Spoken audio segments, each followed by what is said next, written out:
Brigitte Brégan, directeur général de l'Agence des fréquences, et je suis très heureux d'introduire aujourd'hui un atelier des fréquences. Déjà, entre au milieu, vous savez, le principe de ces ateliers qui consiste à échanger avec des acteurs d'un secteur particulier. Et ce secteur aujourd'hui est un secteur tout à fait particulier, puisque c'est la première fois que nous abordons la question des armées, la question de la guerre. Les fréquences, ça sert aussi à faire la guerre. C'est un titre que nous avions trouvé en résonance avec le célèbre livre d'Yves Lacoste, La géographie, ça sert d'abord à faire la guerre. On a transformé le d'abord en aussi, puisque les fréquences, ça sert aussi à beaucoup d'autres choses qu'à faire la guerre, mais historiquement, ça a d'abord servi à faire la guerre, c'est vrai. Et aujourd'hui, c'est toujours un élément très important dans le fonctionnement, dans l'opérationnel de nos forces armées. Et c'est important de jeter un peu de lumière sur tout ce que nous savons faire dans le domaine des fréquences. On aurait pu dire aussi qu'un titre pareil, c'était peut-être une annonce de CNR qui avait bientôt commencé, c'était notre guerre à nous. Mais c'est une autre guerre qu'on va parler. L'idée de cet atelier, évidemment, a mûri au fil des mois qui se sont succédés depuis janvier, depuis février 2022. Où on a vu l'arrivée de la guerre en Europe. Et avec cette guerre, on a vu aussi tout ce que les fréquences apportaient au combat, les drones aériens, les drones navals, les satellites, bien sûr, qui ont joué un rôle important, y compris avant le déclenchement des hostilités, mais aussi tous ces brouilleurs ultra puissants capables de brouiller un quart de l'Ukraine et qui finalement font à la fois du brouillage, du leurrage, et toutes les autres technologies qui aujourd'hui s'entremêlent sur le champ de bataille. Ces technologies sont importantes. En France, on a une longue tradition d'usage des fréquences dans les affaires militaires. C'est aussi grâce aux fréquences, souvenez-vous que nous avons conservé la Tour Eiffel, puisque sinon elle aurait été détruite après l'exposition universelle, et c'est parce que c'était un merveilleux émetteur que le général Ferrier avait proposé de la conserver. Donc, c'est un emblème qui est toujours au centre de Paris. Et on a également la chance d'avoir une industrie très performante dans le domaine militaire qui utilise tous ces outils. Donc, c'est utile d'en parler, d'autant que l'Agence des fréquences est une agence du spectre qui s'occupe de tout le spectre. Contrairement à certains de ses homologues qui sont plutôt spécialisés dans le spectre civil, l'Agence des fréquences françaises a la possibilité d'organiser les usages des affectataires en parlant avec tous les affectataires civils, les affectataires qui s'occupent de l'audiovisuel, des réseaux mobiles, de la recherche, des transports, mais aussi tous les affectataires régaliens, donc à la fois les affectataires l'habitat intérieur, qui s'occupe naturellement de la sécurité intérieure du territoire, mais aussi le ministère des Armées, qui, lui, est là, bien sûr, in fine, pour défendre le territoire si c'est nécessaire, mais s'en sert également dans toutes les opérations extérieures. Donc les fréquences, ça sert aussi à faire la guerre. On va donc évoquer aujourd'hui les différents aspects de la gestion du spectre dans un cadre militaire, et je tiens à remercier tout particulièrement le ministère des Armées pour sa contribution, et la Direction générale du numérique qui s'est investie dans la préparation de ces tables rondes, tous les orateurs qui succéderont. L'idée est de garder l'esprit de l'atelier. C'est un esprit dans lequel les exposés vont avoir lieu, les tables rondes vont être animées par Hélène Fournier, par Didier Chaudot de la Guilfert. Mais c'est aussi l'occasion de poser des questions. Vous êtes nombreux dans la salle, et je vous remercie de votre présence, mais vous êtes aussi plusieurs connectés en ligne, et vous pourrez aussi poser des questions à distance. L'idée est de mieux comprendre ce qui peut être décrit et compris. On a bien conscience que tout ne peut pas être décrit dans ces domaines un peu particuliers, mais c'est important de comprendre comment les fréquences aident à conserver la souveraineté, à conserver notre liberté de décision, à aussi se préserver contre des actions qui pourraient être nocives et dangereuses. Et ça prend une collaboration particulière avec l'entretien, les Jeux Olympiques, un moment où la sécurité sera importante et où les fréquences seront aussi au service de la sécurité. Donc, les fréquences et la guerre, pas tout de suite sur le territoire, j'espère, mais en tout cas, c'est toujours une posture de veille qui est importante et il faut se préparer. Et il faut se préparer à toutes les éventualités. C'est pour ça aussi que nous travaillons avec les spectateurs de souveraineté pour réussir à mettre à leur disposition les fréquences qui seront utiles en France, mais aussi, si nécessaire, sur d'autres territoires. Mais ça dépend probablement moins de nous, puisque là, ce sont nos homologues internationaux qui rentrent en action. Donc, sans autre transition, je vais passer la parole au général Chapelle pour introduire cet après-midi. Et je vous remercie donc de votre présence et de vos contributions. Merci. Merci beaucoup, Gilles. Si vous pouviez être un peu plus de côté. Merci beaucoup. Bonjour à toutes, bonjour à tous. Je suis je remercie la LFR de nous avoir donné l'occasion d'organiser cet atelier. Je suis très heureux, parce que intervenir je suis très heureux qu'on puisse discuter des sujets défense et fréquences de cet après-midi. Les fréquences, ça sert aussi à faire la guerre. Il y a encore 15 ou 20 ans, ce titre, on ne l'aurait jamais choisi. On aurait pris quelque chose comme les fréquences, c'est important aussi pour la défense. On n'est pas de guerre à cette époque-là. Aujourd'hui, l'actualité géopolitique nous rappelle 6 mois, on va dire, une nouvelle crise tous les 6 mois à peu près en ce moment, que l'ordre mondial est bouleversé, que la violence revient comme mode d'action des différents internationaux et que les crises s'enchaînent à un rythme encore plus rapide que ce qu'on avait pu imaginer dans nos différents livres blancs et revues stratégiques. Ce n'est pas une surprise, mais le rythme auquel les choses s'enchaînent, on confirme malheureusement, et puis ça va très vite. En fait, on est probablement à la fin d'une ère, l'ère qu'on pourrait appeler de la mondialisation heureuse, qui a succédé à la guerre froide, l'ère de la fin de l'histoire, on parlait de fin de l'histoire à une époque, dans laquelle, pendant ces décennies-là, l'organisation du monde était tirée par l'optimisation des économies. Je pense, et je ne suis pas le seul à le penser, que le moment que nous vivons en ce moment est un moment de bascule qui va être durable pour plusieurs décennies. Et c'est un moment où l'organisation du monde va être centrée sur la défense, sur la sécurité, sur la souveraineté. La souveraineté, on en parle beaucoup. Il y a la souveraineté énergétique, souveraineté en matière de médicaments, souveraineté alimentaire, capacité à se défendre. Très probablement, je ne suis pas le seul à le penser, je pourrais appeler, je vais appeler le président Biden, il a déclaré il n'y a pas très longtemps.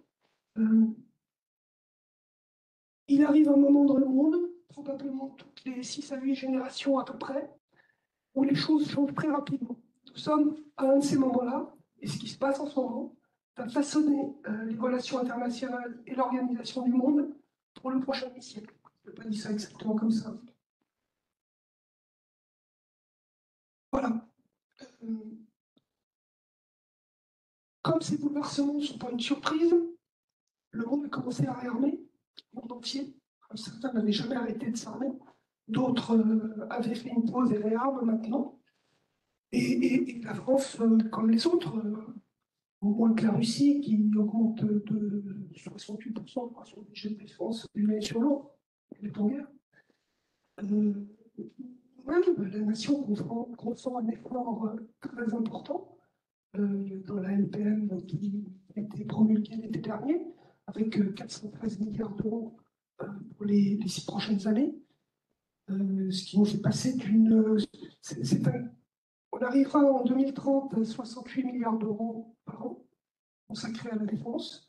C'est un quasi-doublement par rapport à l'annuité d'une dizaine d'années auparavant.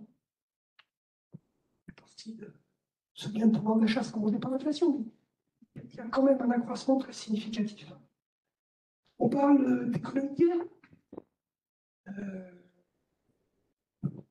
Si vous avez suivi les déclarations du ministre des Armées, de différents membres du gouvernement, des appels à basculer, à produire plus vite, à être plus réactif, à produire plus massivement certains matériels d'armement, ce qu'on caricature un petit peu en disant passage à l'économie de guerre. Si vous avez suivi l'actualité de ce matin, vous voyez qu'on va très probablement flécher une partie de l'épargne réglementée, celle du livret A et des livrets de développement durable, vers la base industrielle et technologique de défense. Tout ça, ce sont des marqueurs, me semble-t-il, d'un changement d'époque. Un changement d'époque qui fait que la guerre qui, il y a encore quelques décennies, était vue comme appartenant au livre d'histoire ou comme un concept qui ne pourrait s'incarner que dans un futur incertain et plus ou moins lointain, aujourd'hui, ce n'est plus le cas. L'hypothèse d'avoir à mener une guerre de haute intensité dans un avenir proche, c'est une hypothèse qui a une crédibilité. Il doit être considéré sérieusement. Et pour faire la guerre, on a besoin de spectres radioélectriques. Tous les systèmes d'armes, vous vous en doutez bien, tous les systèmes d'armes terrestres, aériens, marins, spatiaux, les systèmes de commandement qui permettent de mettre en mouvement de manière synchroniser toutes ces forces, qui permettent d'avoir les remontées d'informations, qui donnent les capacités de décision en boucle courte, le plus rapidement possible, plus rapidement que l'ennemi. Toutes ces choses-là passent presque exclusivement par du spectre radioélectrique. Une grande partie passe par le spectre radioélectrique. Tous les systèmes d'armes on l'utilise, et puis il y a de plus en plus d'usages divers, variés. On a vu, alors les drones, c'est pas complètement neuf, hein, il y a longtemps qu'il y a des drones, mais il y en a de plus en plus, des mini-drones, des micro-drones. Les usages sont de plus en plus denses. Il y a des essais de drones de plus en plus nombreux, coordonnés. Voilà, je vais pas lister les exemples, tout ça, vous le voyez bien. Si vous suivez un petit peu l'actualité, vous voyez, c'est très clair. Donc, l'aspect au spectre, c'est vraiment une impérieuse nécessité pour l'engagement des armées, et l'engagement des armées, malheureusement, il n'est pas complètement propre. Le ministère des Armées est un affectataire parmi d'autres, mais un affectataire avec quelques spécificités que la suite de l'après-midi va permettre de détailler, mais que je vais vous présenter très très rapidement. D'abord, avec certains autres affectataires, mais contrairement à d'autres, il utilise ces équipements et donc le spectre, les bandes radioélectriques sur lesquelles il s'appuie pour opérer partout sur le territoire national, comme n'importe où. Il est susceptible de les utiliser n'importe où. C'est une spécificité qui implique un peu les choses. Autre spécificité, les armées françaises n'opèrent pas seules, ou rarement seules. Ou en tout cas, dans la guerre de haute intensité, n'opéreront pas seules. Par conséquent, les forces armées françaises doivent être interopérables avec celles de nos alliés. Parmi les facteurs qui rendent possible l'interopérabilité, il y en a plein, d'organisation, de doctrine, etc. Mais il y a aussi, très basiquement, la capacité à faire discuter entre eux nos systèmes de radiocommunication. Et donc, avoir des bandes sur lesquelles tous les pays de l'Alliance peuvent s'appuyer de manière à rendre l'interopérabilité facile. Troisième spécificité, les forces armées, elles opèrent dans un milieu électromagnétique complexe et contesté. Complexe parce qu'il y a plein d'équipements de toutes sortes dans dans un périmètre qui peut être réduit. Il y a les nôtres, on les connaît, pas très loin. Il y a ceux de l'ennemi, on les connaît moins. Et puis, l'ennemi peut vous brouiller, tenter de vous brouiller. Tout ça, ça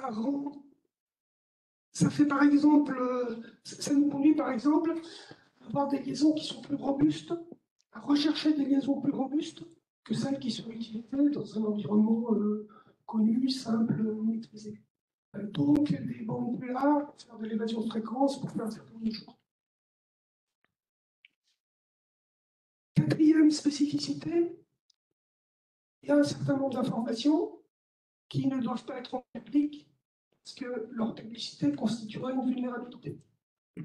Il est clair que des informations précises sur nos assignations, sur certains systèmes, avec les localisations, etc., on ne peut pas les partager. Ou en tout cas, pas largement, on peut les partager dans un tout petit cercle de personnes bien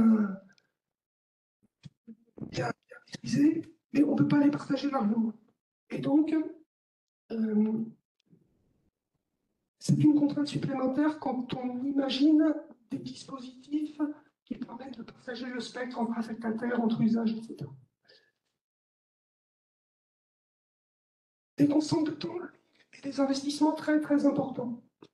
Un programme d'armement, la constante de temps classique, c'est un demi-siècle, un gros programme d'armement. Un demi-siècle, la constante de temps. La constante d'investissement, c'est une dizaine de milliards d'euros, une centaine partout. Et des équipements qui ne sont pas forcément facilement reconfigurables à niveau. En tout cas, pas profondément. Bien sûr, il y a des rétrofits tout au long de la vie de ces gros équipements.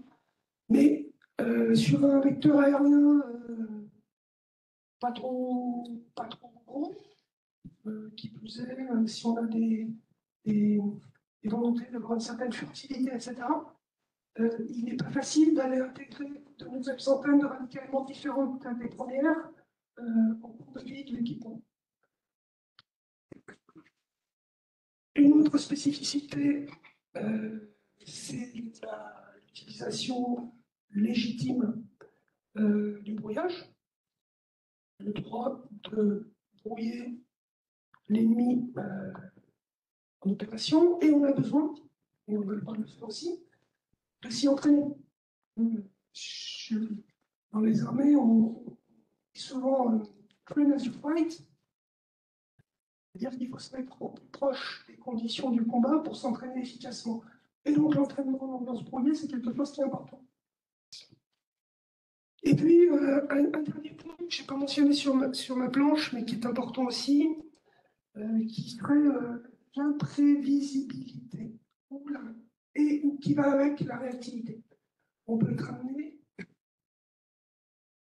la semaine prochaine, dans un mois, à faire quelque chose qui n'était pas prévu, pas planifié, ou pas à cet endroit-là.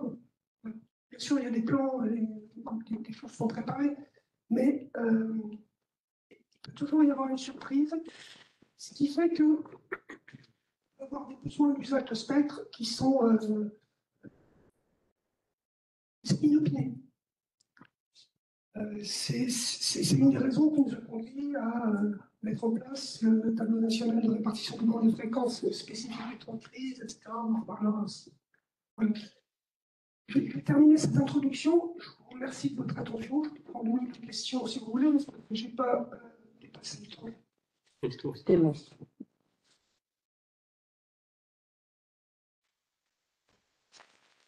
C'est bon.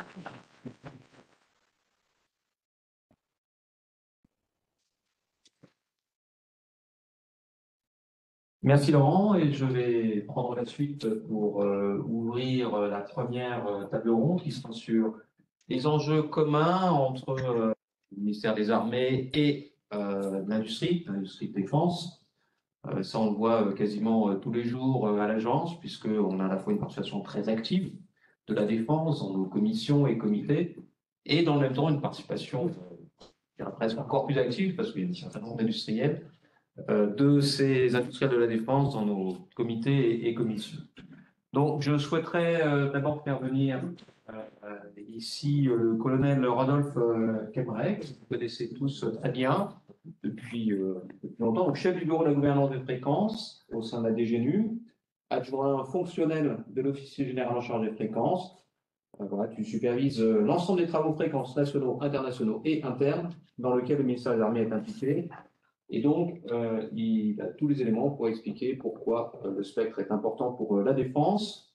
Renaud Vogel, qui est responsable de l'équipe réglementation des fréquences chez Airbus Defence and Space. Donc, ça couvre toutes les entités et métiers du groupe Airbus Defence and Space, donc notamment les domaines satellites et communications aéronautiques. Et ça sera bien sûr un sujet phare de la CNR 23. Donc, tu pourras nous partager ta vision des risques et opportunités de la CNR 23 dans ces domaines satellites et communications aéronautiques. Benoît Louvet, il était là tout à l'heure, oui, Benoît Louvet, très longtemps directeur adjoint d'équipe réglementation des fréquences de Thales Alenia Space, situé à Toulouse. Depuis 25 ans dans cette équipe, tu interviens sur les problématiques d'accès au spectre pour les projets satellites de Thales Alenia Space et de ses clients. Tu as contribué à la coordination des positions orbitales du ministère des Armées et à la mise en place du système de radiomécanisation par satellite Galileo pour la Commission européenne. On revient à la CNR 2000, donc c'est il y a quelques temps, on y travaillait ensemble. Donc voilà, alors vous pouvez vous asseoir et on va commencer par une présentation de Rodolphe. Du coup, je reste debout. Comme tu veux. Bon, je peux prendre un autre. Alors, d'accord. Pour avancer, c'est ça. Je vois micro.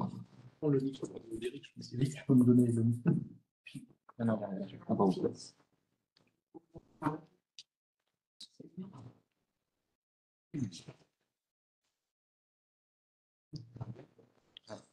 c'est un peu fort. Mesdames, Messieurs, bonjour. En coordination avec mes collègues de l'industrie, je vais essayer de vous présenter certaines spécificités, ou en tout cas compléter le propos tenu par mon chef qui a déjà largement introduit les spécificités des usages militaires des fréquences, et essayer de vous apporter un éclairage un peu plus précis pour tenter de vous démontrer que une première chose, c'est que, et sans doute la plus importante, c'est que le monde de la défense a besoin de stabilité réglementaire pour pouvoir tenir dans la durée ces investissements qui ont coûté des sommes significatives à la nation. Donc stabilité réglementaire qui pour autant est largement contestée dans les instances internationales en particulier, où le spectre est challengé pour faire évoluer sa réglementation. Alors, la première planche, voilà. Donc, cette planche, elle vise un petit peu à compléter finalement ce qui vous a été présenté précédemment. Donc je vais passer assez rapidement sur certains points. Le besoin d'accès en tout lieu et en tout temps. J'ai une autre planche plus tard qui montrera un petit peu les engagements des forces armées françaises sur l'autre table ronde. Mais vous le verrez, donc si vous n'en êtes pas convaincu, vous pourrez le voir. L'une des particularités également des usages radioélectriques opérés par les forces armées, c'est le fait que les forces armées doivent opérer la plupart du temps sans s'appuyer sur des infrastructures existantes. On doit être capable d'opérer à partir de rien. On ne peut pas s'appuyer ou partir ou présumer qu'on va avoir des réseaux de téléphonie mobile préexistants avant de commencer à conduire nos opérations militaires. Donc s'il y en a, ça peut nous aider, mais s'il n'y en a pas, on doit pouvoir reconstruire tout ce qui normalement est utilisable pour faire des communications, entre autres, et pas que. Nos systèmes, ils doivent être durcis au brouillage, on en a parlé tout à l'heure. Donc le brouillage, c'est un mode d'action classique dont on parle de plus en plus. Donc on y est exposé. Donc on doit concevoir des équipements qui résistent particulièrement à ces agressions électromagnétiques, en plus de la complexité du spectre dans lequel on évolue. Un autre aspect qui est assez important aussi dans nos affaires, c'est le fait qu'on conçoit des systèmes qui, en tout cas pour certains, ont vocation à être furtifs sur le plan électromagnétique. Il ne s'agit pas de dévoiler largement notre position par des rayonnements disproportionnés et qui trahissent nos positions, par exemple, ou la position de nos radars. C'est pour ça que certains de nos équipements ont des modes de fonctionnement qui font que, typiquement, pour ceux qui connaissent Dynamic Frequency Selection du Wi-Fi à 5 GHz, le DFS, il détecte pas toujours le radar qui opère dans la bande, surtout si on opère ces radars avec des modes guerre. Durcissement physique, vous avez une petite image avec une radio militaire, ouais, elle est un peu plus grosse, un peu plus lourde, elle est un peu plus robuste et voilà. Donc ça constitue aussi une spécificité de nos systèmes. Et puis finalement, grosso modo, la complexité d'intégrer nos systèmes dans des environnements électromagnétiques complexes. Alors parce qu'il y a d'autres utilisateurs du spectre, mais aussi parce que sur une même plateforme, et vous allez le voir tout de suite après, on va pouvoir concentrer un nombre conséquent de systèmes radioélectriques. Voilà. Tout ça, ça induit une chose, c'est que pour de nombreux systèmes, on a des coûts de développement extrêmement importants et des temps de développement extrêmement importants. Juste pour fixer vos idées, le programme Rafale, je pense que la conception a dû commencer dans les années 80. On en aura encore jusqu'en 2050 probablement. Voilà. Et sur ce type de plateforme, modifier, comme ça a été dit précédemment, un système radioélectrique, c'est compliqué. Alors, je vais peut-être accélérer ou pas? Oui, mais. Ah, ouais, Pardon, ouais, c'était un peu juste. Non, mais dans la salle, ça va, mais. Ah, c'est peut-être pour à distance, ok. Là, je vais pas m'attarder très longtemps. C'est juste pour vous expliquer aussi que quand on intègre sur des systèmes radioélectriques sur une plateforme militaire, il y a aussi quelques spécificités dont on tient compte pour faire en sorte que, tout simplement, quand on opère le système radio, ça déclenche pas l'explosion ou le départ d'un missile ou des choses comme ça. Donc, problématique liée aux armements, à la protection des personnes, évidemment. Il ne s'agit pas non plus d'irradier nos opérateurs, parce qu'on parfois on émet à des puissances qui peuvent être très très élevées, les combustibles, etc. Donc tout ça aussi, c'est des complexités additionnelles qui se rajoutent sur la conception et sur le développement de nos systèmes dont on tient compte et dont, je pense, tous les autres utilisateurs du spectre ne tiennent pas nécessairement compte, en particulier les aspects munitions. Voilà, je ne m'étendrai pas plus là-dessus. Alors, je pense que cette planche vous intéressera. Alors, elle illustre une plateforme aéronautique assez emblématique de l'armée de l'air, le MRTT, avion ravitailleur multirôle, où l'on peut voir.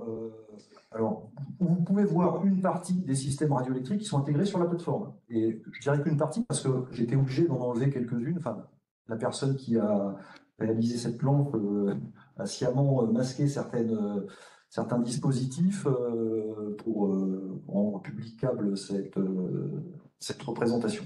Donc là, vous avez, je pense, une illustration assez représentative de la complexité radioélectrique sur un porteur. Celui-ci, il est assez gros. On peut avoir des choses, alors peut-être pas aussi denses, mais pas loin, sur des porteurs plus réduits en taille.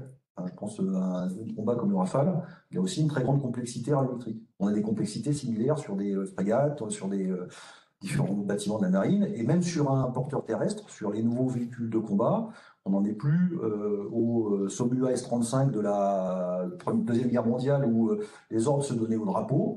On a un nombre conséquent de systèmes radioélectriques, du GPS et d'autres joyeusetés qui nécessitent des efforts particuliers pour une intégration radio. Voilà. Quelques exemples de coûts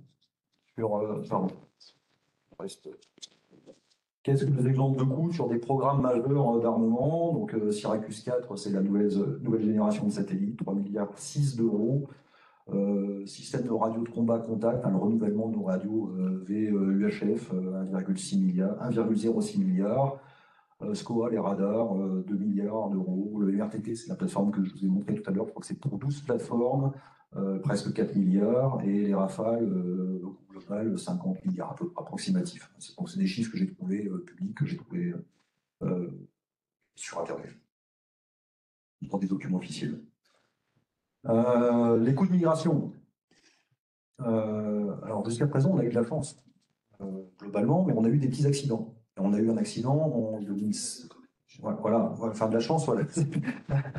À relativiser, mais en 2007, on a eu un premier accident qui, je pense, a largement éveillé l'attention du ministère des Armées. On avait un poste radio individuel du combattant, c'est la petite radio portative que le soldat opère pour discuter avec ses camarades. Pas de chance, cette bande de radio utilisée par ce poste radio donc, a été retenue pour la téléphonie mobile, c'est la fameuse bande 800 MHz. Voilà. Donc ça veut dire qu'une fois que les décisions ont été prises, que l'affaire a été enclenchée, réglementation européenne, il a fallu engager la migration de ce système et ça nous a coûté la petite somme de 118 millions d'euros. En tout cas, les opérateurs qui ont payé. Voilà, c'est les opérateurs qui nous ont payé 118 millions d'euros. Bon, en fait, est-ce que ça ne nous a pas coûté plus en énergie, en temps et parfois en certaines déconvenues opérationnelles? Je n'en parlerai pas ici, mais c'est toujours une affaire douloureuse que de voir assez rapidement et dans l'urgence quitter le monde de fréquence. Et là, on était sur un système très simple. On était vraiment sur un système très simple, c'est une radio portative qui est décorrélée d'une plateforme, on a eu le cas heureux, je crois. Juste pour votre information, quelques petits exemples de ce qui a pu être envisagé et fait aux États-Unis sur des questions de migration. Je ne rentrerai pas trop dans le détail, puisque les ordres de grandeur peuvent être très vite vertigineux quand on parle de migration aux États-Unis. Mais donc il y a eu des études pour faire migrer les applications militaires de la bande L en particulier, donc elle est citée la 1755, 1850. Ça a coûté 3 milliards de dollars. Ça n'a permis qu'une migration partielle des systèmes parce que faire tout migrer, ça aurait coûté beaucoup plus et ça aurait plus été rentable par rapport aux enchères qui ont été au Québec. Et puis l'autre chiffre, coût des migrations liées à la bande 3450, 3550, celle qu'on utilise pour la 5G, 13 milliards d'euros, sachant que la bande reste soumise à un partage dans certaines conditions avec un système qui s'appelait CBRS, si je ne me trompe pas. Quand tu es aux États-Unis, le M, ça veut dire milliard, et quand tu es en Europe ou en France, le M, ça veut dire million. Mais ça donne bien un peu une idée du changement d'ordre de grandeur.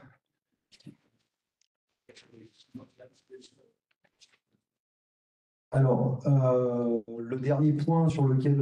donc tout ça, pour moi, c'est articulé pour vous expliquer en quoi un système militaire devait bénéficier d'une stabilité réglementaire. Ils sont onéreux, ils représentent un effort considérable pour la nation pour que les armées puissent en être dotées. Et pour autant, on est soumis à une pression continue depuis de tout temps. Donc, je vais passer la suivante, merci. Puis encore une fois. Donc là, ici, j'ai une planche que je compléterai juste après. Vous voyez en rouge, en fait, en bleu, pardon, les bandes qui sont utilisées par la défense et harmonisées de manière autant, donc pour différents types d'usages. Les pavés rouges représentent finalement les points sur lesquels on est attaqué, ou en tout cas on est challengé à la conférence mondiale des radiocommunications de 2023. On a plusieurs points d'agenda, je vais en parler de deux juste après, où on doit se défendre et faire en sorte que la réglementation évolue de façon satisfaisante et sans trop grand préjudice pour nos usages. On peut passer à la suivante. Alors, pour illustrer rapidement ce que je viens de dire, on a le point d'agenda d'un point, la CMR 23, où on a, alors, depuis 2015, donc on sera potentiellement à la conclusion de ces travaux, une stabilisation d'un cadre réglementaire qui a ouvert une bande qui est largement utilisée pour des usages défense à une identification pour la téléphonie mobile. Donc nous, évidemment, ça nous pose un problème. C'est pas pour l'Europe, c'est pas pour la France, mais un grand nombre de pays sont intéressés. Vous avez la représentation géographique des pays qui sont identifiés aujourd'hui dans le règlement radio. Pour le moment, on n'a pas trop de développement ou de mise en œuvre de ces réseaux, mais si les conditions s'assouplissaient trop largement, on aurait des déploiements qui pourraient devenir très préjudiciables pour la mise en œuvre de système. Voilà, on passe à la suivante. De la même manière, on a un autre point d'agenda multibande, point d'agenda 1.2, pour lequel plusieurs bandes sont soumises à pression. Donc la partie bande radar 3300-3400 MHz, juste en dessous de la bande 5G. Bon, je ne détaillerai pas, mais bon, on a une problématique similaire sur la préservation de contraintes réglementaires qui devraient, on l'espère, pouvoir nous garantir la continuité des opérations, au moins quand on évolue dans les espaces internationaux. Donc ça, c'est tout l'objectif de la... on a une nouvelle proposition sur la bande X. Alors, la bande X, c'est une bande qu'on utilise pour des radars terrestres, maritimes, aéronautiques, et puis l'exploration de la Terre par satellite. Et en plus, c'est une bande de fréquence qui est largement partagée avec d'autres utilisateurs, l'aviation civile, la météo, etc. Et puis l'espace en particulier. Voilà. Et donc voilà ce que j'ai pu vouloir dire sur ce point d'agenda. Et puis en dernier lieu, pour terminer, en jaune, vous voyez les propositions telles que je les ai explorées, pour des nouveaux points d'agenda téléphonie mobile pour la CMR 27, donc qui seront discutés à la CMR 23. Et là, vous pouvez voir qu'il y a une correspondance assez intéressante entre les propositions, donc en jaune ou en vert, là, et les noms qui sont harmonisés pour des usages militaires. Donc on aura un beau challenge à la CMR 23 pour faire en sorte que, dans la mesure du possible, ces potentielles études et, in fine, prédation du spectre militaire n'arrivent pas. Alors, j'ai peut-être été un peu long, mais... Merci. Le message est passé auprès d'Emmanuel Faussurier, le responsable de la coordination du point 10. On fera les questions après, donc préparez déjà vos questions. Renaud, qui nous parlera aussi un peu de la CMR 23. Ouais, donc si tu pouvais...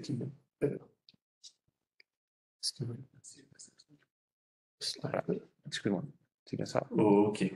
Donc, bon, mais effectivement, comme ça a été souligné par Rodolphe, la prochaine conférence mondiale est lourde d'enjeux pour la communauté de défense. Alors, il y a bien sûr le risque de perte d'accès à certaines bandes de fréquences, ça a déjà été mentionné, notamment sous la poussée de la 5G et de la 6G. Il y a aussi des opportunités qu'il ne faut pas oublier, hein, avoir accès à des nouvelles bandes de fréquences pour des applications futures, c'est quelque chose de très important. Donc, la communauté de défense n'est pas la seule communauté qui va se battre à la CMR.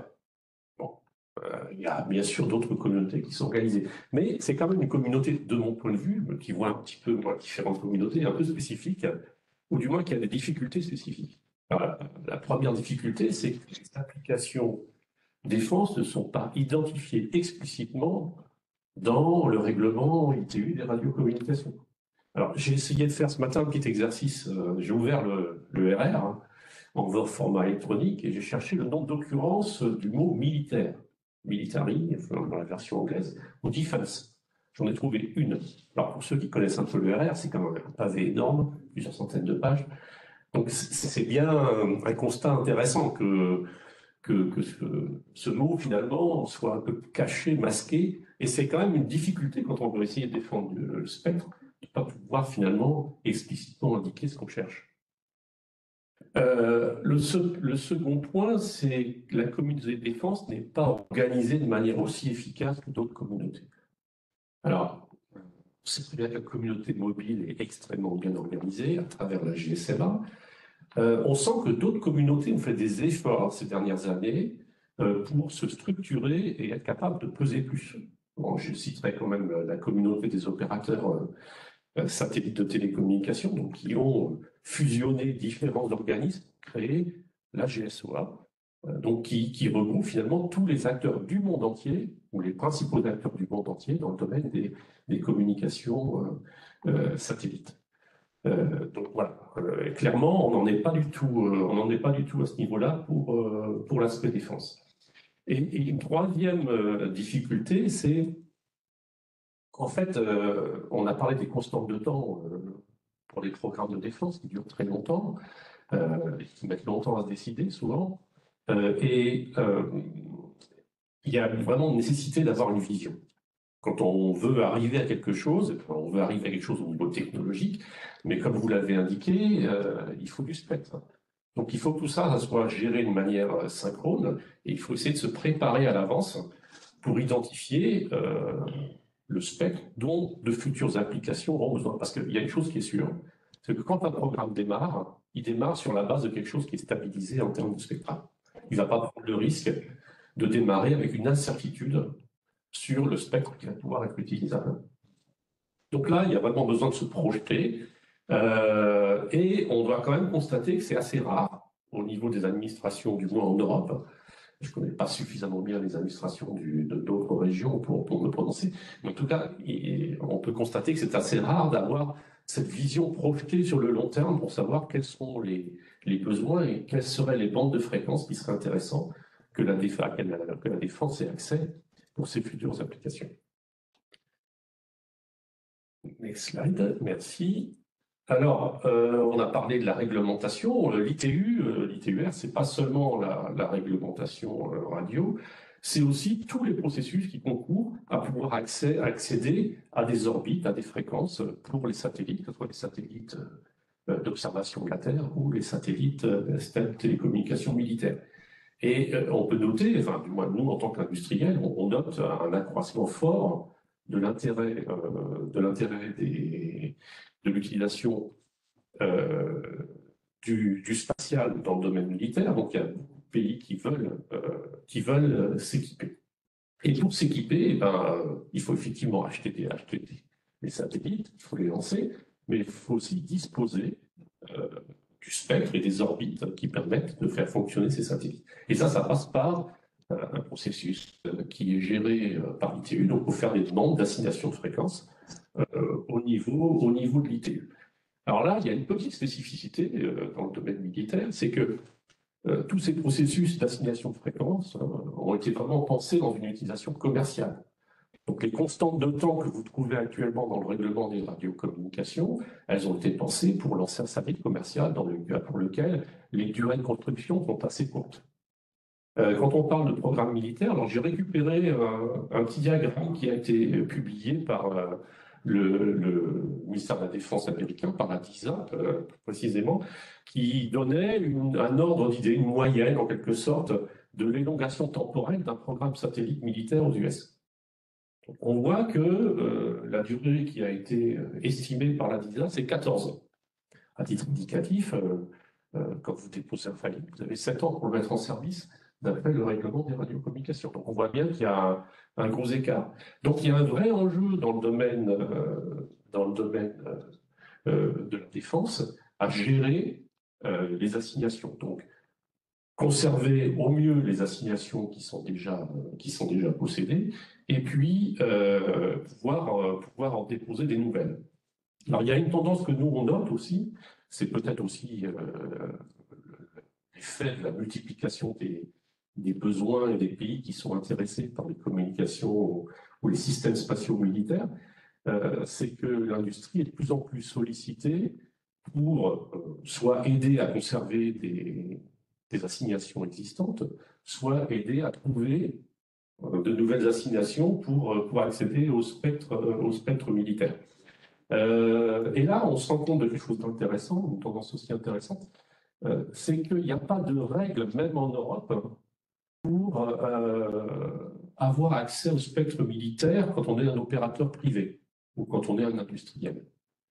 Suivant les pays où vous êtes, les règles sont différentes. En France, par exemple, un opérateur privé ne peut pas faire une demande d'assignation de fréquence dans le spectre militaire. Dans d'autres pays européens, les règles sont beaucoup plus relâchées. Donc, de notre point de vue, il y a vraiment effectivement un sujet à traiter pour essayer de faire en sorte qu'il y ait une harmonisation qui soit mise en place et qu'on évite le phénomène du moins-disant, c'est-à-dire qu'en fait, le pays qui offre le plus de facilité, finalement, voit un grand nombre d'opérateurs qui utilisent son administration pour déposer des demandes de filing. Voilà. Alors, on a parlé, je crois que les autres avaient parlé du point majeur 1.2. Moi, je voulais donner un petit exemple, effectivement, de risque lié à la 1.2. pour ce qui concerne les systèmes SAR. Donc, comme indiqué, le point d'agenda 1.2, c'est un point qui va regarder de nouvelles bandes de fréquences pour la 4G et la 5G. Et parmi toutes les bandes qui sont visées, il y a la bande 10-15 GHz. Alors, c'est une bande qui est très largement utilisée dans les systèmes satellites de radar à surface d'ouverture, les systèmes SAR, pour faire de l'observation de la Terre. Alors, Airbus est un des acteurs industriels de ces technologies. On est aussi opérateur de systèmes SAR, puisqu'on a 2 satellites qui tournent autour de la Terre et qui prennent des images en bande X avec cette technologie. Alors, l'intérêt de cette technologie pour l'observation de la Terre, elle est assez simple. C'est que le SAR fonctionne même quand il y a des nuages. Il n'y a pas le cas de l'optique. Il a aussi une autre propriété qui est relativement intéressante, c'est qu'elle est pénétrante dans le sol, pas forcément sur une grande distance, mais elle est pénétrante dans le sol, donc on peut voir un peu ce qui se passe sous terre.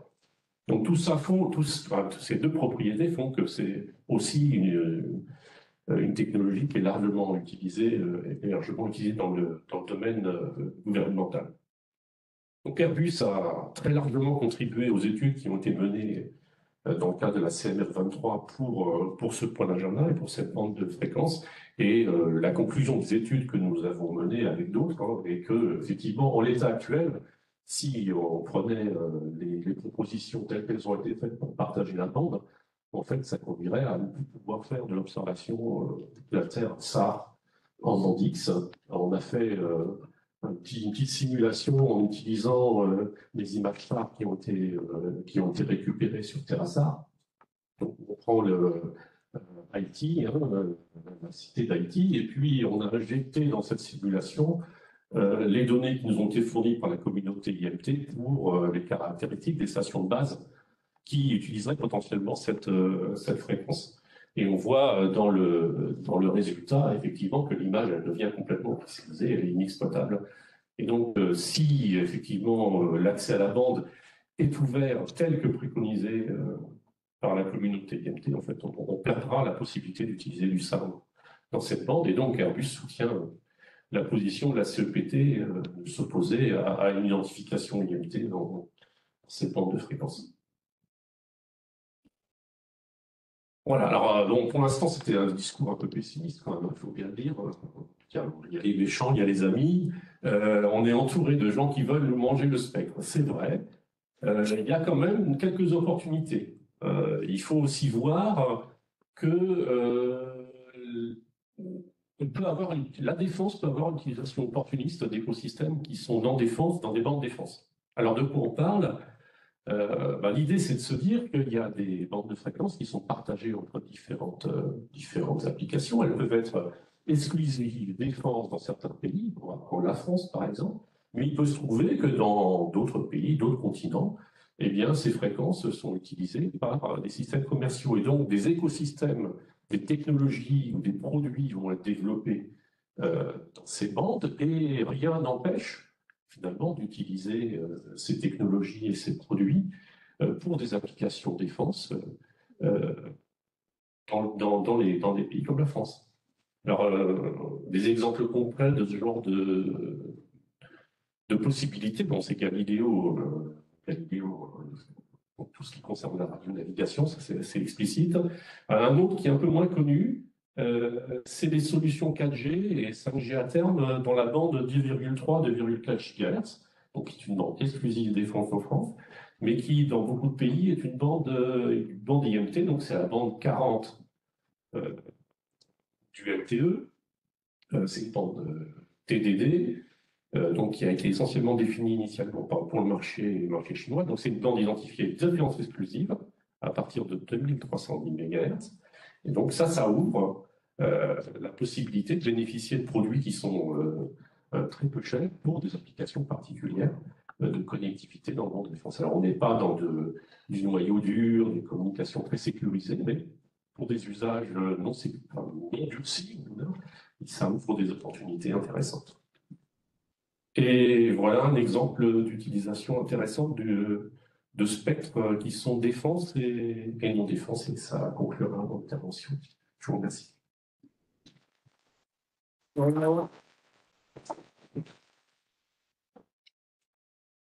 Benoît pour Thales Alenia Space. Merci. Je peux passer planche. J'ai pas de papier, donc je regarde un peu mes planches. Donc, comme Eric l'a dit, je travaille à Thales Alenia Space dans l'équipe fréquence, donc la branche espace du groupe Thales, qui construit les satellites dans tous les domaines, navigation, observation, sciences et télécommunications aussi, bien sûr. Et c'est dans ce domaine des SATCOM que j'ai choisi de piocher des exemples d'enjeux réglementaires communs illustrant les problématiques dans le domaine de la défense. Alors je vais commencer par décrire un peu les différents types de SATCOM dont on parle au niveau militaire, avant de parler de la coordination de ces systèmes, qui est un enjeu permanent qui est en évolution et devient de plus en plus compliqué. Et puis je prendrai quelques exemples aussi pour coller à l'actualité de la prochaine CMR. Si on peut passer à la planche d'après, qui n'est pas celle que j'avais transmise. En tout cas, pas complètement. J'ai pas mieux, celle-ci peut-être ou... Non, mais je sais pas, elle a dû être un peu perturbée, mais l'essentiel est là. Quand on parle de SATCOM, l'objectif des SATCOM, bien sûr, c'est de fournir des communications sécurisées aux forces armées, partout où il y en a besoin, et sous toutes les conditions opérationnelles. Et donc, ça passe par différents niveaux d'exigence par rapport à certains critères, notamment la résilience et la souveraineté. Et donc, au niveau des forces armées, on parle de différents noyaux capacitaires. Renaud en a parlé tout à l'heure. D'abord, un noyau dur qui correspond aux exigences les plus importantes en la matière, résilience, souveraineté. D'un point de vue système, ça correspond à des systèmes comme Syracuse, dont on a parlé un peu déjà, Cycral au niveau italien, Skynet au niveau anglais, etc. Par ailleurs, un noyau dit étendu avec des exigences un peu moins fortes concernant la résilience, mais qui exige quand même des systèmes patrimoniaux ou au moins partagés, mutualisés avec nos alliés. C'est le cas par exemple de Athena Fidus qui est mentionné ici, ou de la future constellation européenne Iris-Carré. Alors j'avais des belles images sur la planche qui montraient les dessins des différents systèmes. Et puis, on peut par ailleurs mentionner un troisième noyau, le noyau augmenté, qui en fait correspond à la location de capacité auprès d'opérateurs commerciaux. Alors, en termes de bandes de fréquences, j'ai mentionné dans la dernière ligne de ce tableau les principales bandes concernées. On voit que ça correspond à une gamme très large de fréquences. Là, on va de l'UHF, donc 200-300 mégas, jusqu'à la bande Ka militaire, donc 30-31 gigas. On peut même monter au-dessus avec les bandes de HF et bandes QV jusqu'à 50 GHz. Donc, ça illustre bien ce qui a été dit précédemment aussi sur la gamme très large de fréquences dont a besoin la défense. Il y a également la question qui a été abordée, le besoin de ces fréquences largement au-delà de la couverture nationale. Et par ailleurs, besoin aussi d'une certaine harmonisation en lien avec ces couvertures très larges. Alors, si on passe à la planche suivante, peut-être un peu perturbé aussi, mais l'essentiel est là. Ces systèmes, bien sûr, il faut les coordonner. C'est essentiel pour assurer que lorsqu'on opère, on ne reçoive pas de brouillage et surtout qu'on n'en cause pas non plus. Et pour faire cette coordination, l'instrument clé, c'est le règlement radio. Renaud l'a mentionné, il n'y a pas dans ce règlement de bandes qui sont spécifiquement taguées militaires, d'un point de vue officiel. Et donc les procédures de coordination, y compris dans la bande X, FSS ou la bande K militaire, qui sont celles sur lesquelles ces planches portent essentiellement, se fait suivant les procédures classiques du règlement radio en matière de coordination par satellite. Pour des systèmes géostationnaires, ça passe par l'utilisation de filing et une base première arrivée, premier servi. Pour des systèmes non géostationnaires, et ça c'est d'intérêt dans le cadre de l'apparition d'iris carrés, pour ce qui concerne la bande K militaire ou la bande X, on est dans un cadre où s'applique le règlement au niveau de l'article 22.2 qui donne une priorité au système géostationnaire et demande aux systèmes non géostationnaires de ne pas demander de protection vis-à-vis des géostationnaires et de ne pas leur causer de brouillage inacceptable. Donc c'est à noter, là on est dans un cadre réglementaire un peu différent de celui des bandes commerciales, la bande C, la bande KU, la bande KA civile, pour lesquelles il y avait eu, il y a une vingtaine d'années, une quantification des niveaux de brouillage acceptables par les géostationnaires vis-à-vis de ces non géostationnaires.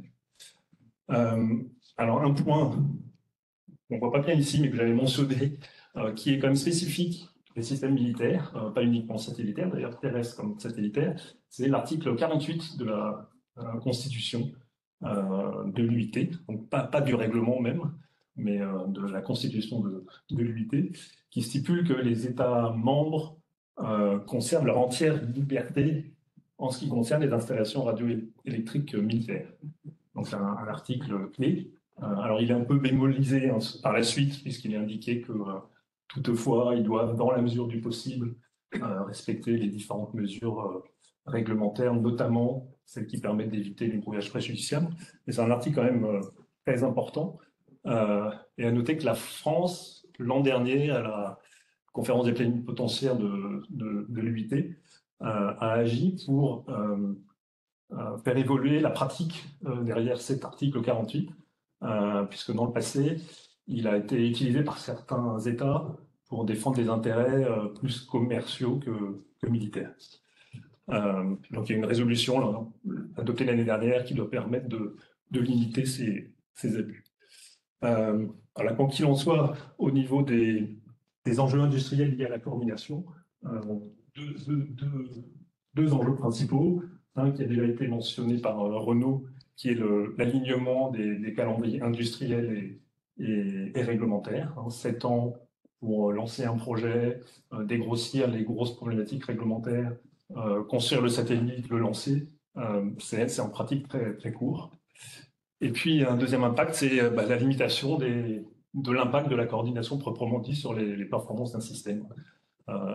En sortie de coordination, on peut avoir des contraintes de couverture, de taille d'antenne minimale à utiliser, de contraintes de puissance, toutes sortes de contraintes opérationnelles qu'il s'agit bien sûr de limiter. Dernière planche, pour coller donc à l'actualité, quelques exemples de points CMR pour des applications spatiales défense.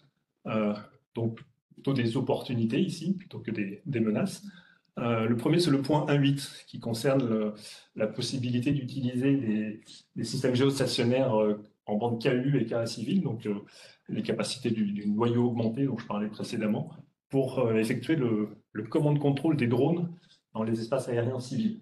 Alors c'est un sujet qui est sur la table depuis une bonne dizaine d'années, qui est assez compliqué et qui est en lien avec des travaux en cours à l'OSCI et qui pourrait trouver son dénouement à la CMR 2023. Le point 1.17 sur des liaisons intersatellites entre systèmes satellitaires sur des orbites différentes, des orbites basses vers les orbites moyennes ou vers les orbites géostationnaires. Là, c'est une opportunité potentielle pour les missions des systèmes de défense qui sont embarqués sur des satellites non géostationnaires, parce que ça pourrait être une opportunité de rapatrier les données associées à ces missions par ces liaisons.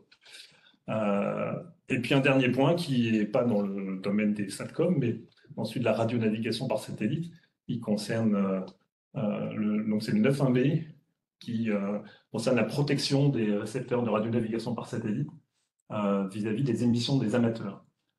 Donc ça concerne Galileo, d'autres systèmes également.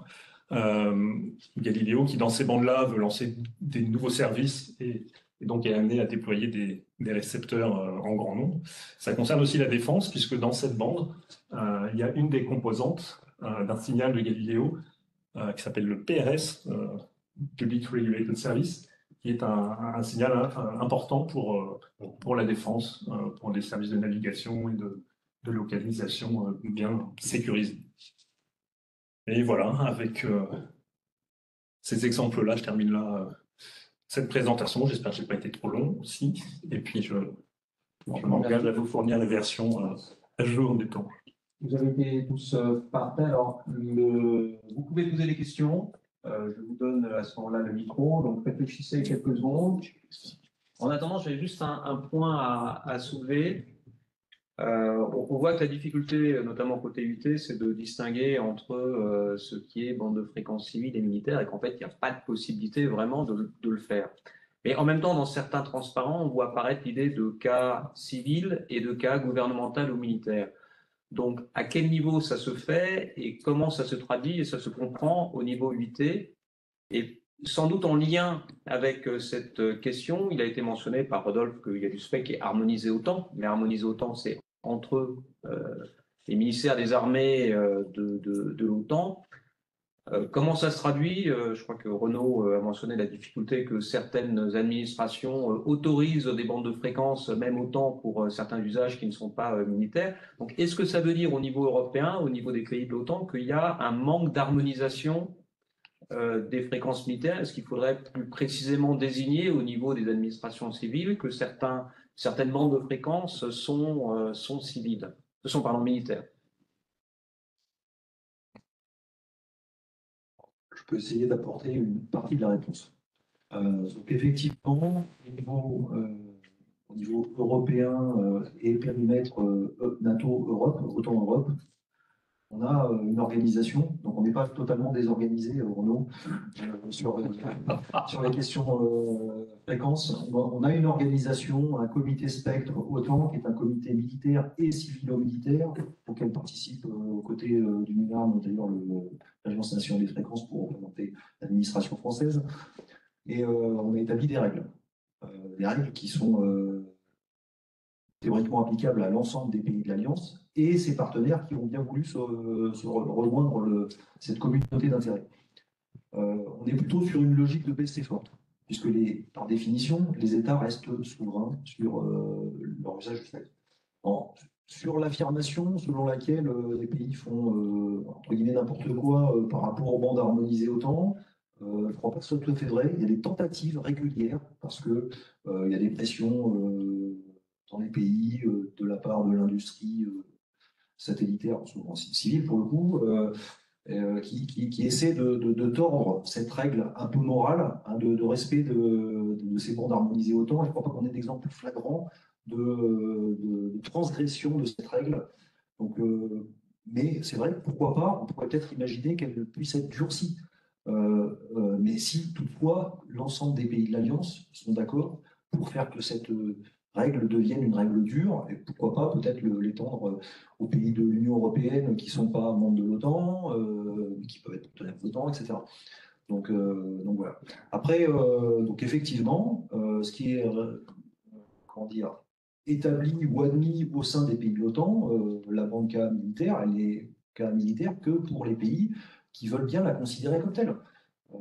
S'il y a un autre pays à l'autre bout de la planète, sans citer de nom, veut en faire un autre usage, libre à lui de le faire. La difficulté, c'est que peut-être si il souhaite vendre un service commercial développé dans cette bande et l'importer ou l'exporter plutôt dans les pays européens dans le temps, il risque d'avoir qu'un succès d'estime par rapport à cette proposition. Voilà ce que je peux dire grosso modo sur cette chose-là. Si peut-être que vous voulez compléter. Juste, je pense par rapport à la problématique que tu as indiquée, il faut peut-être distinguer le volet satellitaire du volet terrestre, peut-être. Au niveau satellite, je pense qu'il y a quand même une assez bonne harmonisation de fait, au niveau OTAN, mais pas que, puisque dans la pratique, la Russie, la Chine, etc., ont leur système, typiquement, je parlais des bandits, cas militaires, ils opèrent aussi dans ces mondes-là. Et comment ça se fait?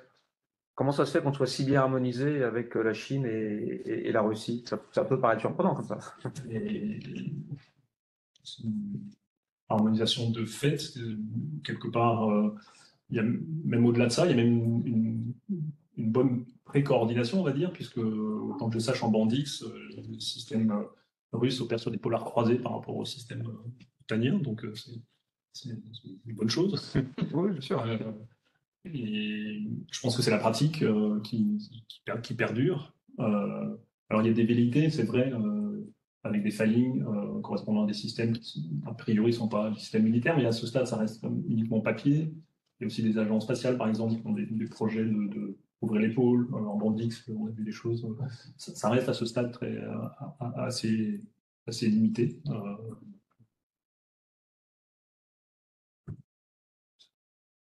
Oui, alors, d'abord, on n'a pas dit qu'on était désorganisé au niveau de la défense. Hein. Il ne faut pas faire dire ce qu'il n'est pas dit. Je dis simplement que il y a des communautés qui sont mieux organisées. Voilà. Tu as cité l'OTAN, c'est clair que c'est un élément fort de l'organisation, mais l'OTAN, c'est essentiellement l'Europe. Or, aujourd'hui, on s'aperçoit que pour peser à la CMR, il faut être présent dans différentes régions, il faut être aussi fort en Amérique, et il faut être à CITES, il faut être fort au niveau Asie. Donc, mon propos serait plutôt de dire il faudrait que la communauté des défenses s'élargisse un peu. Je n'ai pas dit qu'il faut mettre d'accord la Russie, les États-Unis et la Chine. Ça risque d'être difficile, mais on peut imaginer qu'il y a des pays qui sont géographiquement éloignés de l'Europe, mais qui ont des intérêts communs avec l'OTAN, et pour lesquels il pourrait y avoir un certain niveau de coordination pour préparer la CMR et essayer de peser aussi au niveau de d'autres organisations régionales afin que les intérêts spectres de la défense soient les mieux défendus possible. Ensuite, en ce qui concernait le risque sur les banques militaires ou les bandits que les applications commerciales, je ne suis pas certain que ce soit le risque principal, à mon sens. Ce que je perçois, c'est plutôt que des opérateurs privés déposent des filings qui soient ensuite utilisés par des États pour faire des systèmes militaires, évidemment. Mais par définition, ça va induire dans des compétitions qui pourraient avoir lieu des risques d'avantages, enfin, des avantages compétitifs pour certains acteurs du fait de la possibilité de dépôt de filing, alors que d'autres acteurs ne. Donc c'est plutôt ça que je perçois comme risque. Mais je suis d'accord avec Benoît, tout ça c'est embryonnaire, mais on perçoit cette tendance et le fait qu'il y ait de plus en plus d'acteurs ou d'administrations qui soient intéressés par le spatial militaire, à notre sens, va pousser énormément les contraintes, les besoins d'accès au spectre de la part de beaucoup de pays dans le domaine du Milsatcom ou dans le domaine de l'observation de la Terre. Merci pour ces réponses. Est-ce que vous avez des questions? Non. Si, moi j'ai une question à l'industriel russe, notamment puisque c'est vraiment qu'il est évoqué le point. Est-ce qu'il faut considérer qu'il est inéluctable d'avoir une constante de temps lors de 15 ans pour lancer des satellites militaires? Ça me paraît, je comprends la complexité des choses, etc. Je pense que je comprends un peu. Mais ça me paraît inadapté au monde dans lequel on vit, à la rapidité à la fois de l'évolution des techniques et à la fois du contexte géopolitique et de l'évolution des menaces auxquelles on doit faire face. Alors, si la question à l'industrie est « souhaitez-vous que ça aille plus vite ?» Alors là, la réponse va être simple, ça va être oui. Après, on est quand même conscient et pour avoir pratiqué le monde de la défense pendant quelques dizaines d'années, on est conscient que les processus d'achat du ministère de la Défense génèrent intrinsèquement des innovations fortes. On fait une première phase d'étude avec une compétition, on fait une deuxième phase d'étude avec une remise en compétition, on fait le lancement de la fabrication avec de nouveau une compétition, avec des spécifications qui sont chaque fois rebelottées. Enfin, voilà. C'est un processus qui est intrinsèquement très très long. Donc, en fait, j'aurais tendance à renvoyer un petit peu la balle vers l'administration en disant avec les processus actuels, je ne vois pas comment ça ne peut pas être long. Donc, ça impose peut-être aussi une réflexion sur est-ce qu'il ne faut pas changer de méthode voilà, je ne dis pas que c'est facile. Hein. Est-ce qu'il ne faut pas changer de méthode pour acheter un satellite militaire par rapport à ce qui est pratiqué actuellement, sachant qu'il y a un code des marchés publics qui n'est pas forcément facile à se déroger, on va dire. Voilà. Merci Renaud. Une autre question? Oui, Benoît Ponsard, Imagery Consulting.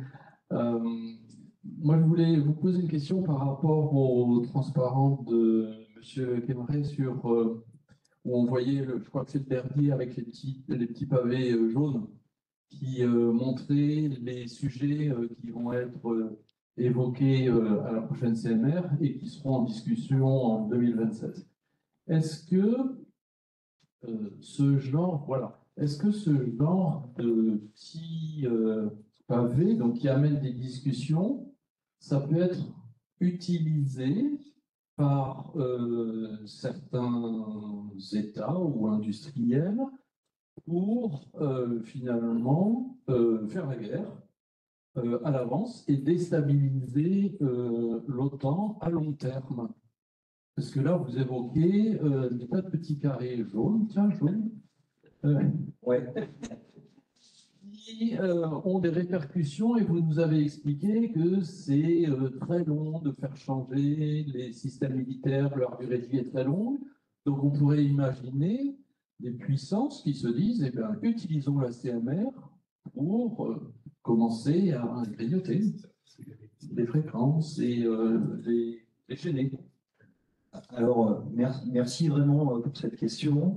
Je crois que si vous aviez eu la version originale de cette planche, vous auriez eu la réponse à la question. C'était une planche que je ne voulais pas forcément présenter. Alors, je précise, hein, donc on est bien les carrés, enfin les rectangles jaunes là représentent les propositions pour la téléphonie mobile uniquement. On a d'autres propositions dans les bandes de fréquences qui harmonisées autant, où on a d'autres menaces qui peuvent survenir. Voilà. Donc, pour autant, j'ai rien contre la téléphonie mobile, je l'utilise beaucoup et les armées l'utilisent également et sans doute l'utiliseront de plus en plus, y compris sur la base de l'infrastructure civile.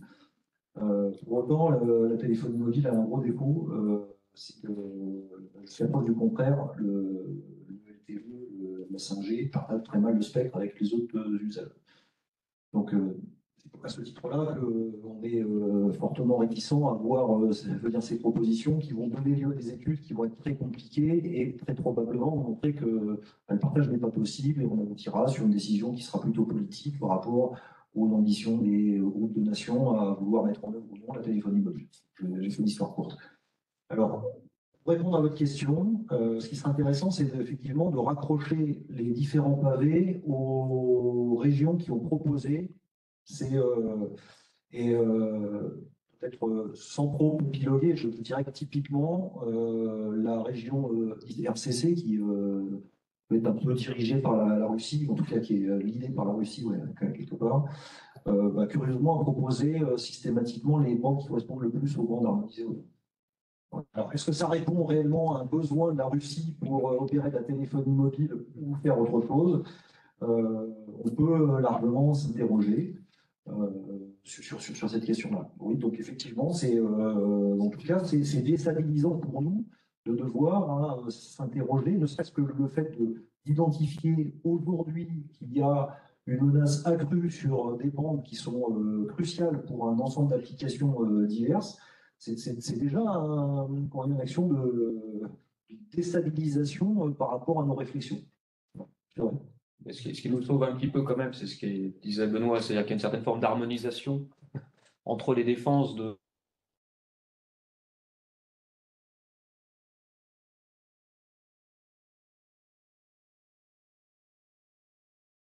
un peu les mêmes intérêts de défense, mais il y a des exceptions pour la bande OTAN.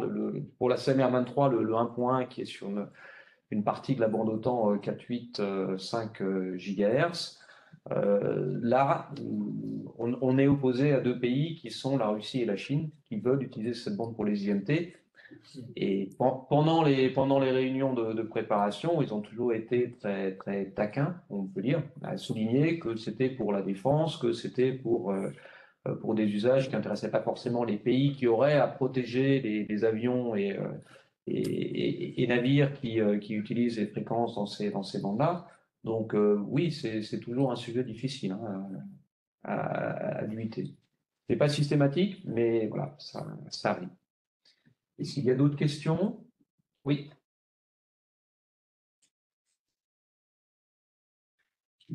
Oui, bonjour, je suis Jean-Luc Fortin, je suis radioamateur. Et j'ai juste deux questions précisément. Sur le coût des migrations, est-ce qu'il ne serait pas possible pour vous de développer une technologie SDR, pour tout au moins peut-être pour le satellite, c'est pas sûr, mais au moins pour les petits talkie-walkie que vous pourriez mettre à disposition des armées? Alors, ouais, c'est une très très bonne question. En fait, il existe déjà des systèmes militaires qui ont des capacités spectrales très larges. Il suffit de regarder les catalogues de différents fabricants où on a des postes radio qui font du 30 MHz jusqu'à 2 GHz, par exemple, qui sont reprogrammables. On parlait hier soir avec Amar qui est ici présent.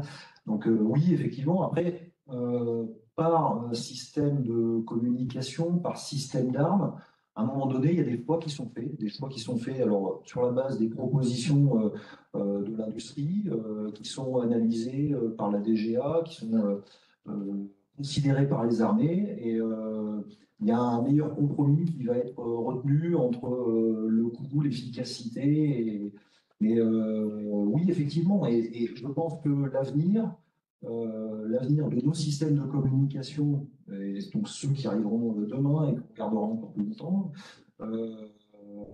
c'est des systèmes qui auront une agilité fréquentielle la meilleure. Alors, quand je dis nous, c'est ici présent, en fait, les militaires, enfin, vous voyez en uniforme, on incarne la gouvernance des fréquences du ministère, les gestionnaires des fréquences du ministère. On ne décide pas de tout ce qui se fait sur les programmes d'armement.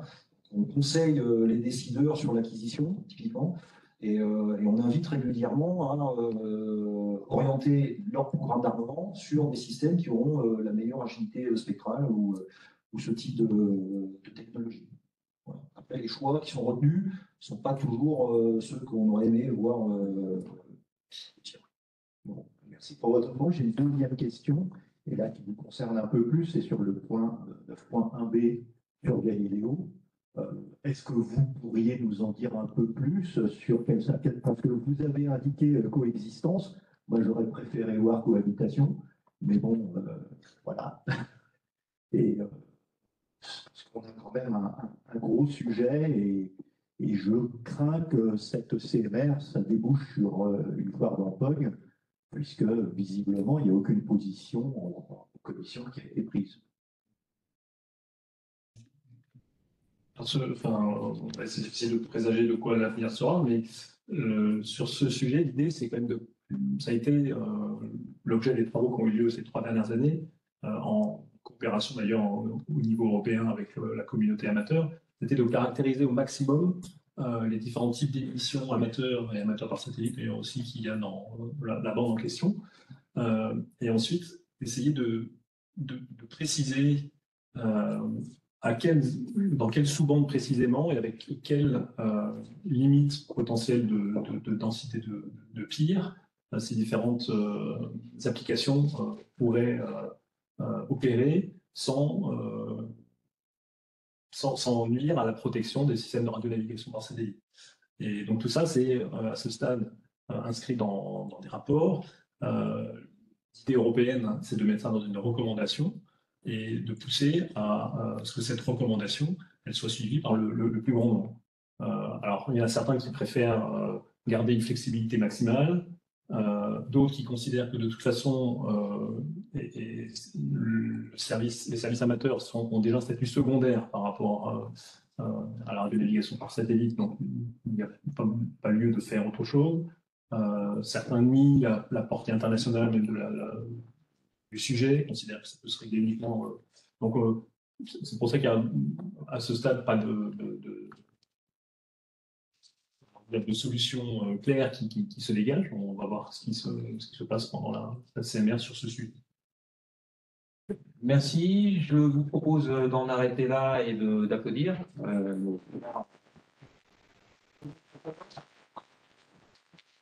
Vous pouvez continuer la discussion pendant la pause café. Les trois resteront ici. Et la pause café, ce sont des vrais expressos, donc profitez. On nous amène des expressos ou comment on dit? Non, t'as le droit de bouger quand même. Ok, c'est pour mes planches. On va mettre celui-là et pose une question. Mais je lui réponds comment? Tu attends, c'est prêt? Éteins là. Oui, en fait, on fait un truc décollé. Ouais, Et puis, à cause des calques, il y a des images qui sont décalées.